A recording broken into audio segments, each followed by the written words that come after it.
às companheiras e companheiros, Miguel, Vânia, Solange, Cíntia, Joelson, que nos acompanham nesse debate. Uma saudação à deputada Carmen Zanotto, que preside esta comissão especial, ao deputado Danilo Cabral, que é o propositor da PEC 383-17. Não posso deixar de cumprimentar o deputado Eduardo Barbosa, né, que há muitos anos conhece esse debate, sabe da nossa saga, sabe da nossa trajetória e que teve, tenho que dizer, deputado, desde o momento em que transita a PEC do deputado Danilo Cabral, a sua atitude propositiva, a sua atitude de fortalecimento, a sua atitude de entender que esse era um momento de unir as lutas, né? E o senhor tem sido excepcional e fundamental nesse processo. Então, eu quero fazer esse reconhecimento público, porque o senhor sabe, nesse contexto, o que isso significa, né? Cumprimentar os demais deputados e deputadas que nos acompanham nessa audiência e que, com isso, demonstram o compromisso com a área e participam da defesa, né, do SUAS, da política de assistência social nesse momento. A vinculação de recursos para assistência social por meio da PEC 383, neste momento, ela é indispensável e urgente. Por que isso? Tendo em vista o grave cenário de colapso da nossa rede de serviços, programas, do Sistema Único de Assistência Social. O que nós vivenciamos é uma fragilização injustificável do SUAS, mesmo ele sendo um sistema que realiza gestão descentralizada, participativa, tendo sido apontado como uma política essencial. É preciso lembrar que, no contexto de crise social, agravado pela crise da pandemia do Covid-19, né, foi e é a assistência social, que tem sido fundamental, né, no combate ao agravamento da fome, no enfrentamento da pobreza, né, e na tentativa de ampliação da cobertura frente às desproteções sociais que nós estamos vivendo.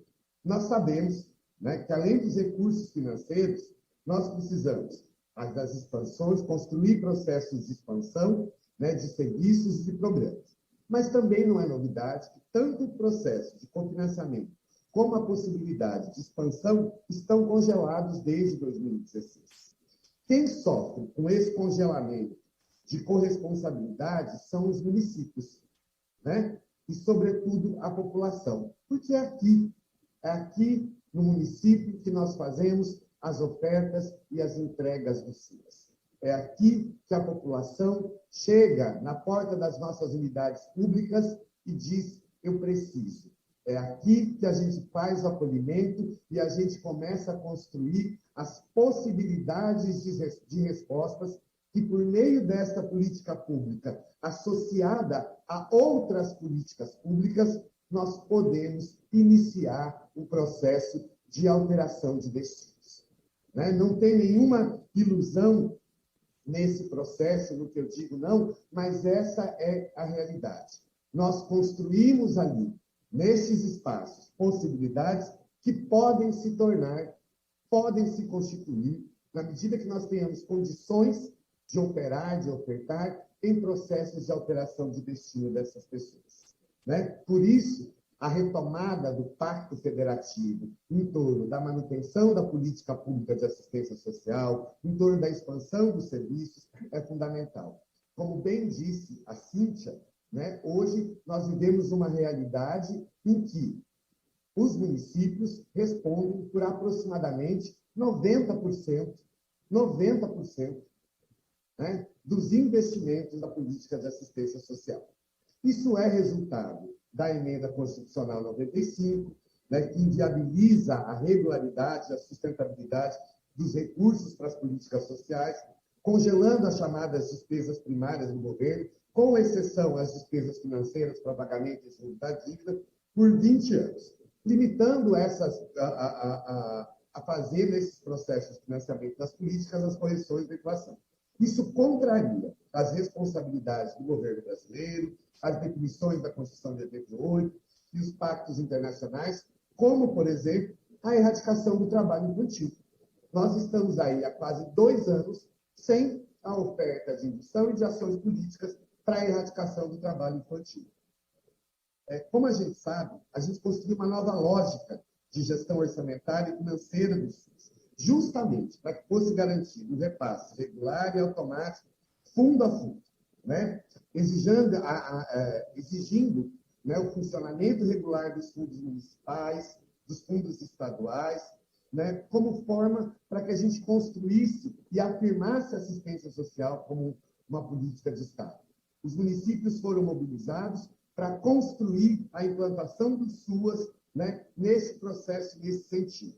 A NobSUAS organizou os blocos de financiamento, bloco da proteção social básica, bloco da proteção social especial de média, de alta complexidade. Nós fizemos uma unidade de blocos depois, em 2018, né, que se dividiu entre bloco da proteção social básica e bloco da proteção social especial. E ali estão alçados todos os serviços, ações, programas para que nós executamos.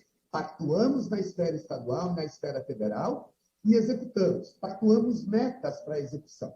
Então, cada um dos municípios, quando a gente diz que, né, olha, está faltando recurso, nós estamos tendo uma redução de recurso, nós não estamos falando de um dinheiro aleatório que a gente gostaria que mandasse e que não foi mandado. Não, nós estamos falando de recursos que foram pactuados em torno a partir de metas, de serviços, de ações e de programas. São metas pactuadas. Nós pactuamos esses serviços. Então, nós temos que dar conta de dar respostas a eles nas nossas ofertas e nas nossas entregas no âmbito dos municípios, né? Com a instauração da portaria 2362, lá em 2019, em dezembro de 2019, né? Uma portaria que buscava equalizar os recursos do orçamento da assistência social. Ou seja, uma portaria que passou a dizer, olha só, nós vamos pagar por aquilo que nós tivermos nos municípios. Nós não vamos mais pagar aquilo que nós não pagamos dos anos anteriores. Eu sei que tem todo um debate em torno da legalidade aí, mas me parece que tem elementos que precisam ser melhor discutidos, porque, afinal de contas, esse processo sempre foi feito, né? E, a partir disso, nós passamos a viver um processo de desfinanciamento das políticas no âmbito da assistência social, e é um desfinanciamento desta pactuação de serviços entre municípios, Estado e União.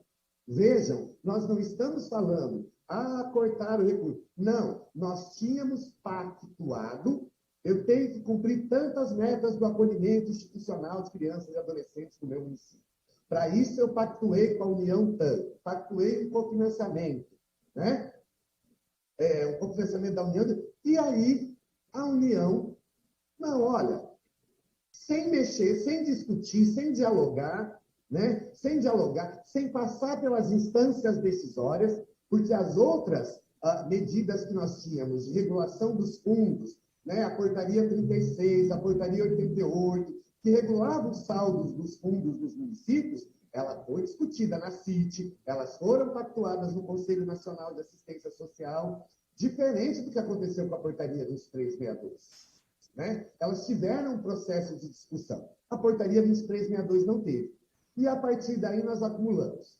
2020, 35% de redução dos recursos de repasse para os serviços, ações e programas socioassistenciais.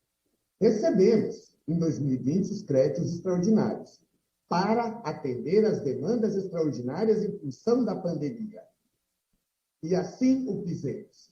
Mas a regularidade dos serviços ficou descofinanciada. Em 2021, estamos com um acumulado aí de 60% de transferência dos recursos para a execução desses serviços, pactuados. Sem contar que, com a expansão da demanda expressiva, o aumento da pobreza, das desigualdades, nós não temos novas expansões de serviços para pactuar, então nós ainda estamos atendendo essas demandas que estão chegando, né? E que a gente sabe, em torno da realidade que nós estamos vivenciando aqui, isso aumenta demais a demanda para os municípios, né? E sem ter expansão de serviço. E quando a gente fala disso, é tão real, a deputada Carmen recebeu aí no evento que estivemos juntos em Santa Catarina, um estudo feito pelo Estado e pelos municípios de Santa Catarina, a partir da vigência da portaria 2362, e só Santa Catarina, para dar um exemplo, Solange, deixou de receber para serviços, ações, programas pactuados 65 milhões de reais. Né? Então, quando a gente fala da nossa reivindicação, nós não estamos aqui chorando, e acho que a gente tem que falar nessa linguagem para que todo mundo entenda. Não estou aqui falando de um dinheiro que eu queria que viesse para os SUAS, que eu queria que viesse para os municípios, mas que não veio. Estou falando de um recurso que estava programado, pactuado. O Conselho Nacional de Assistência Social, no momento de fazer a previsão orçamentária, teve a responsabilidade de manter aquilo que estava pactuado, né? De manter aquilo que estava programado a partir do horizonte das pactuações. O Plano Decenal 2016-2026 previa a expansão de serviços, que até o momento não ocorreu. Né? E o Conselho, por exemplo, o Conselho Nacional podia ter sido irresponsável e dizer, não, vamos pactuar com expansão de serviços, vamos colocar lá, tem que fazer. Então, o Conselho teve a responsabilidade de manter a previsão orçamentária no aporte de recursos. Então, o recurso teve que ser equalizado porque isso não estava programado. Não, essas metas estavam programadas desde 2016. Não tinha novidade. O governo sabia exatamente quando ele ia gastar com os programas, ações e serviços 2017, 2018, 2019, 2020 e 2021. Então, ele fez, com todo respeito às divergências, ele fez uma escolha. Não vou financiar a assistência social. É uma escolha clara, direta. Vou tirar do orçamento e não vou cumprir com essa minha responsabilidade. Agora, imaginem vocês se nós, municípios, caminhamos na mesma direção, fazemos essa fatiamos isso, e eu chego num acolhimento de crianças e adolescentes que estão institucionalizados, seja por a destituição do poder familiar permanente ou temporário, e eu digo, abre a porta e tira aí o percentual que corresponde ao desfinanciamento que eu vou fazer, que eu estou sofrendo, que coloca essas crianças para fora. Nós não podemos fazer isso, não podemos ser irresponsáveis a esse ponto. Por isso que eu tenho dito e sustentado a viabilidade do SUAS hoje, a manutenção desse sistema, a proteção social do Estado brasileiro naquilo que compete à política de assistência social, está sendo sustentada pelos municípios. E a gente tem feito esse diálogo franco, fraterno, respeitoso com a Secretaria Nacional de Assistência Social, com o próprio Conselho Nacional de Assistência Social. Eu não posso ser aqui responsável para dizer que a secretária tem sido omissa. A gente vê o esforço que ela tem feito no sentido de encaminhar as discussões, mas, infelizmente, me parece que este debate não encontra eco para fora da Secretaria Nacional. Nós estávamos discutindo, por exemplo, a tentativa de reorganização de 9,2 bilhões que estavam no orçamento não executado do Bolsa Família e que seriam reprogramados para dar conta, discutimos isso na CIT, para dar conta de organizar o repasse para assistência, mas ontem nós tivemos a notícia de que esses 9,2 bilhões serão totalmente transferidos para o Auxílio Brasil. Né? Então, aquilo que nós começamos a discutir, não existe mais aquela proposta, ao que me parece. Né? Ao mesmo tempo, se eu tinha 9,2 bilhões de saldo no Bolsa Família, por que eu não incluí as 2 milhões de pessoas que estão na fila de espera para o Bolsa Família? Quando a gente fala, por isso, a defesa da PEC 383, a defesa da vinculação de um recurso, é para que a gente não passe por isso. É para a gente não tenha que chegar a essa época do ano, sair correndo no pires na mão, correndo atrás de emenda parlamentar. Proteção social tem que ter recurso vinculado. Nós temos que ter a garantia de que, em que pese as situações, nós não vamos ocorrer em risco de desproteger os mais vulneráveis do nosso município. Essa é a pauta de luta do CONGEMAS, do CONSEAS, da sociedade civil, do Conselho Nacional de Assistência Social. Garantir financiamento para garantir a proteção permanente, continuada, para a população brasileira que mais necessita. Porque só com isso, com essas respostas e com essa capacidade, nós vamos conseguir construir aquilo que a gente tem dito que esta política, associada a outras políticas públicas, é capaz de fazer, que é possibilitar o início da alteração de destinos de brasileiros e brasileiras em vulnerabilidade neste país. Muito obrigado pela atenção e me coloco à disposição para o debate. Acho que eu quero pontuar 3 coisas. A primeira delas é que a gente precisa pontuar uma diferença. O deputado Eduardo Barbosa já foi gestor da assistência social e vai entender o que eu estou falando. Uma coisa é quando a gente aprovou a portaria 36, né?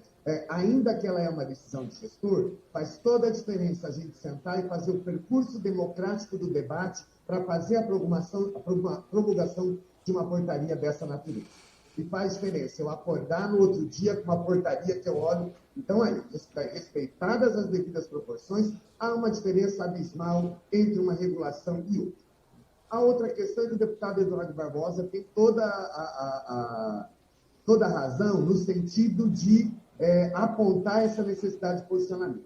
Para isso, deputado, a gente fez um esforço, estão a Ivânia, a Solange, o Conselho, nós montamos uma comissão, né, o Conselho Nacional de Assistência Social montou uma comissão e esta comissão está trabalhando para construir o consenso mais rápido possível, de forma responsável, e oferecer a este relator, né, um documento com texto base que dê conta de apresentar, neste momento, o entendimento desse conselho. Porque nós também temos que entender, assim como foi, e eu repito, o seu diálogo com o deputado Danilo Cabral, no momento que ele apresenta a PEC, que a gente acompanhou, e eu reitero o respeito que eu vi, nós também, nesse espaço, temos que entender que, nesse momento, não é espaço de disputa.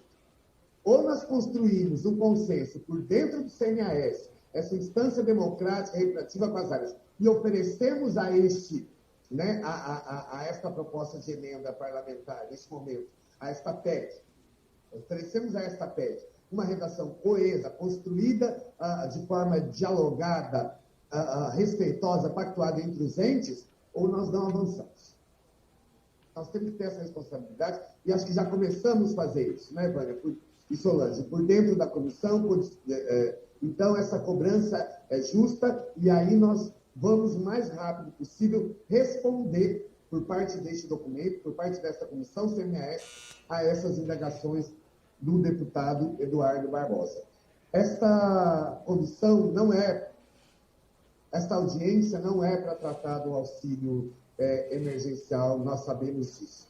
Mas a gente não pode deixar de fazer indagação, né? Nós temos hoje 39 milhões de beneficiários com auxílio emergencial. Mais de 14 milhões de beneficiários do Bolsa Família, certo? Quer se ampliar para 17 milhões de beneficiários com Auxílio Brasil. Mas nós já temos mais de 2 milhões na fila de espera. 39 milhões menos 17, a gente precisa encontrar a resposta de como nós vamos atender esses 22 milhões de pessoas que vão ficar descobertas. Então, só aí é um primeiro ponto, um primeiro nó que nós precisamos responder. Nós precisamos ter resposta.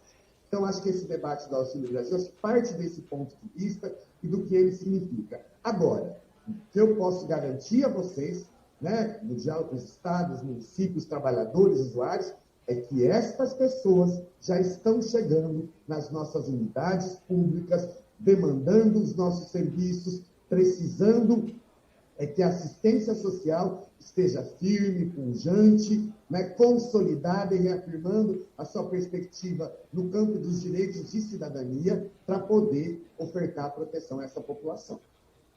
Eu acho que essa é a direção da nossa luta. Então, mais uma vez, agradecer a oportunidade do debate. O GEMAS está aqui à disposição para esse diálogo, né, sempre à disposição do diálogo, desde que não se comprometam nesse diálogo, como já falamos, os princípios da democracia, da justiça social e, sobretudo, que não se coloque em risco, né, esse sistema civilizatório, conquista do povo brasileiro, que é o Sistema Único de Assistência Social. Muito obrigado.